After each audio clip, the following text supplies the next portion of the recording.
Dapat. Hi, how are you? Okay, panalo immunity. Umiiyak ka rin? Hi, how are you? Uy, congrats, honey. How are you? Okay ka lang? Love you. Love you too. Hello? Sobrang miss ka na namin nila, mami. 11 days na lang kami dito. 11 days na. Kaya mo yan, Han. Konti na lang. Pagdating mo dito, anong unang mong gustong kainin? Lahat. Lahat. Ice cream.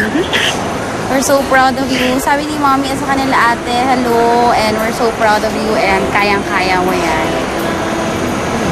Thank you. Sabihin mo, miss ka na sila. Oh, we all miss you so much and we pray for you every day. Okay, bye-bye. Sige. Love you. Love you too. Bye-bye. Love you. Bye. Bye-bye. Bukas sa Survivor Philippines. Kanya-kanya na namang gapangan ang natitirang castaways kung sino ang susunod na tatanggalin. Papaubos si Charissa. Bumawas ka muna ng isa. Bumawas muna kayo isa bago na kami umusin. Sabi sa akin ni Marlon na mag-isip-isip ka. Kung kami tatanggalin mo ni Charis, sabi niya, delikado ka dyan kay Nanay Zita at kay JC. Hindi pa tapos ang laro. Mahaba pa. Kung mamaya yung sisiga lang.